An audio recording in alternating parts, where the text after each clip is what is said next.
PoK panchayat Washington America వరకు చేరుకుంది. అమెరికాలో పెద్ద ఎత్తున ఈ పిఓకేకి సపోర్ట్గా అక్కడ పాకిస్తాన్ చేస్తున్న నికృష్ట పాలన మీద అభ్యంతరం వ్యక్తం చేస్తూ వాషింగ్టన్, మేరీల్యాండ్, వర్జీనియా ఆ ప్రాంతాల్లో ఈ జమ్మూ కాశ్మీర్ వర్గాల ప్రజలు నిరసనలు తెలిపారు. అలాగే వైట్ హౌస్ ముందు కూడా నిరసన తెలిపిన పరిస్థితి. సతీష్ గారు, గత కొంతకాలంగా పెద్ద ఎత్తున ఒక వార్త, పిఓకేని త్వరలో భారత్ కైవసం చేసుకోబోతోంది, తిరిగి దక్కించుకోబోతోంది అని చెప్పేసి. పిఓకేలో చూస్తే కనుక అక్కడ ఎవరైనా నిరసనకారులు రోడ్ల మీదకి వస్తే వాళ్ళను అణిచివేస్తూ ఉన్నారు, పాకిస్తాన్ సైన్యం వాళ్ళను చంపేస్తోంది నిర్దాక్షిణ్యంగా. ఏంటి అసలు ఏం జరుగుతోంది పిఓకేలో? అసలు పిఓకేకి సంబంధించి మనం చాలా రోజుల నుంచి మాట్లాడుకుంటున్నాం. పిఓకేకి సంబంధించి ఆ పిఓకేలో ఎవరైతే ఉన్నారో వాళ్ళు మిగతా ప్రాంతాలు అంటే ఇస్లామాబాదు, లాహోరు, రావల్పిండి ఈ మిగతా ప్రాంతాల్లో ఉన్న వాళ్ళు ఓటు హక్కుతో ఇక్కడ ఉన్న ప్రజాప్రతినిధులు ఎన్నుకుంటారన్న ఒక సాంప్రదాయం కంటిన్యూ అవుతుంది. దాన్ని అక్కడ ఉన్న వాళ్ళు వ్యతిరేకిస్తున్నారు. ఇక్కడ మా ఓట్లతో మేము ఎన్నుకుంటాం నేతల్ని, వారెవరు డిసైడ్ చేయడం ఏంటి, ఇక్కడ ఎవరు మమ్మల్ని పరిపాలించాలన్నది ఒక ఇష్యూ స్టార్ట్ అయింది. అప్పటి నుంచి అది అలా అలా అలా పెద్దదవటము. తర్వాత మనం చూసాం Awami action committee, Kashmir Jammu and Kashmir joint Awami action committee ఆధ్వర్యంలో జరిగిన అక్కడ జరుగుతున్న వాతావరణం ఇవన్నీ మనం చూసాం. ఇదేమైంది, ఇప్పుడు సరిహద్దులు దాటింది.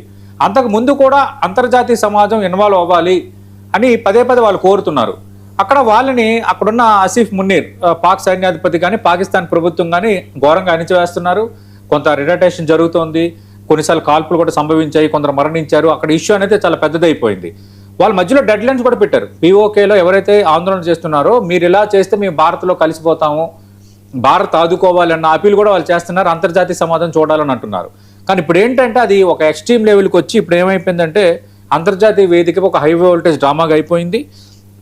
సీన్ కట్ చేస్తే వాషింగ్టన్ DC, మేరీల్యాండ్, వర్జీనియా ఈ ప్రాంతాలు ఎక్కువ ఈ జమ్మూ కాశ్మీర్ ప్రవాసులు ఎవరైతే ఉన్నారో అంతా రోడ్ల మీదకి వచ్చారు. పిఓకేలో రోజు రోజుకు దిగజారుతున్న పరిస్థితులపై ప్రపంచం కళ్ళు తెరవాలని డిమాండ్ చేస్తున్నారు. Jammu and Kashmir joint Awami action committee ఆధ్వర్యంలో జరిగిన ఈ ప్రదర్శనలో చాలామంది ఆందోళన పాల్గొంటూ ఇది బికెమే ఇంటర్నేషనల్ ఇష్యూ అయింది. స్పెసిఫిక్గా ఏంటంటే మొన్న జరిగిన ఇష్యూయే కాదు, మొన్న జరిగిన ఇష్యూకి చాలా బ్యాక్గ్రౌండ్ కూడా ఉంది. ఒకటి ఏంటంటే అక్కడ ఉన్న వాళ్ళకి ఉపాధి లేదు, తినడానికి తిండి లేదు, తాగడానికి నీరు లేదు, కనీసం వాడుకునే విద్యుత్ పైన పన్నుల భారం భరించలేనంతగా అక్కడ పెరిగిపోయింది. ఇక్కడ రాజకీయంగా ఏ హక్కు లేని బానిస బతుకులపైన వాళ్ళు ఇక్కడ ఇష్యూ రేజ్ చేస్తున్నారు. ఈ కృత్రిమ మానవతా సంక్షోభాన్ని ఇస్లామాబాద్ కావాలని సృష్టిస్తుంది అనేది వీళ్ళు చేస్తున్న ప్రధాన ఆరోపణ. పాక్ ఆర్మీ చీఫ్ మునీర్కి వ్యతిరేకంగా వైట్ హౌస్ ముందు నినాదాలు చేశారు. ఆయన లక్ష్యంగానే పిఓకేల ప్రభుత్వ ఉగ్రవాదాన్ని ఆపండి అంటూ ఇక్కడ పెద్ద ఇష్యూ అయితే క్రియేట్ అయింది. కేవలం జేఏసీ నాయకత్వం ఇప్పుడు వార్నింగ్ బెల్స్ మోగిస్తోంది. పాకిస్తాన్ ప్రభుత్వం చర్చలు జరిపినా కూడా అవి విఫలమైపోయాయి కాబట్టి 48 hours డెడ్ లైన్ కూడా విధించారు.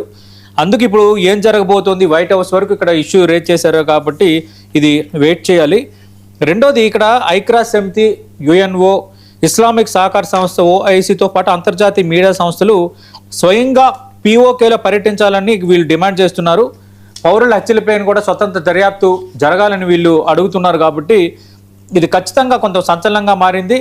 ఈ ఉత్కంఠ ఎలాంటి మలుపు తిరుగుతుంది, 48 గంటల డెడ్ లైన్ విధించిన నేపథ్యంలో పరిస్థితి ఎక్కడి వరకు వస్తుందో మనం వెయిట్ చూడాలి. రైట్ సతీష్ గారు.